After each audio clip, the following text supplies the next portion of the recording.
So ngayon mga ka-anxiety, may sasagutin po tayong isang katanungan mga ka-anxiety, kung bakit daw po nangangalay yung kaliwang bahagi ng katawan nila mga ka-anxiety. Ito po ba ay delikado o ito po ba ay sanhi ng pagka-stroke mga ka-anxiety?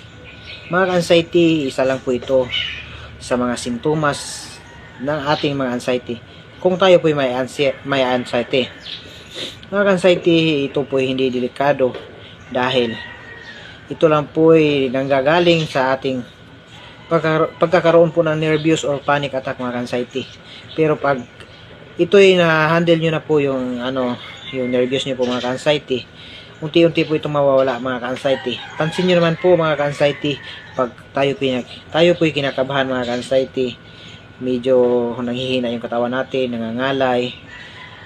Ngunit itong pangangalay sa ating kaliwang bahagi mga ka-anxiety na para ding stroke ay hindi naman po ito nakakabahala mga ka-anxiety, dahil lilipas din po ito, lalo na pag mawala na yung nervous nyo, yung panic attack nyo, ma-handle nyo na yung anxiety nyo, babalik po tayo sa dati, babalik po yung tunay nating lakas. At pansin nyo rin po ba na pag kinakabahan po kayo, nangangalay, pinagpawisan po kayo, yun po mga ka-anxiety, sa nervous lang po yan ang gagaling mga anxiety. At hindi po ito delikado. Mawawala din po ito mga anxiety na yung tulad na nangyari sa akin dati na kinakabahan po ako. Lalo na pag kinakabahan ako mga anxiety, lalong mawawala yung lakas ko, nanghihina, lumalakas yung tibok ng puso ko mga anxiety. Akala mo na nga mamamatay ka na, may stroke ko na. Pero hindi po yan mga anxiety, parang imahinasyon mo na lang yun na may stroke ka. Lalo na pag mayroon ka overthink, lakas talaga ng pag mag-overthink ka, lakas talaga ng takot mo doon na nanghihina yung katawan mo. Pero mga anxiety, mawawala din yan. Hindi po yan nakakatakot, hindi po yan stroke, dahil isa lang po yan sa mga sintomas ng anxiety natin. At mawawala din yan mga anxiety. I-handle nyo lang po yung yung nervous nyo, panic attack mga anxiety, dahil unti-unti yan mawawala at manumbalik po yung lakas nyo na tulad dati normal. Kaya mga anxiety, think positive lang po tayo lagi.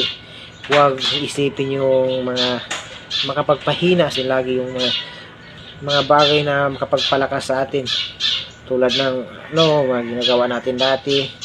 Sarap mamuhay ng normal mga anxiety.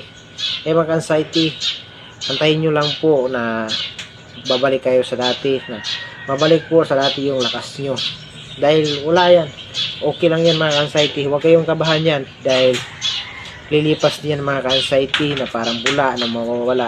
Tulad sa akin dati na overthink lagi, kaya nanghihina ako. Kaya ginawa ko ng mga anxiety, think positive, exercise, tamang kain, sa tamang oras mga anxiety, at sabayin nyo po ng pagdadasal mga anxiety. At yun lang po mga anxiety, huwag kayong matakot dyan mga anxiety, dahil sintomas lang po yan ng anxiety natin kung tayo po may anxiety. Kaya mga anxiety, lagi lang po tayo magdasal, mag-exercise, kumain ng tama, at sabayin nyo po lagi ng pag-inom ng maraming tubig mga anxiety, lalo na yung mga pinakuluan. Maganda din yun, maligam-gam na tubig mga anxiety. At yun lang mga anxiety, sana po gumaling na po tayong lahat, at God bless sa ating lahat mga anxiety.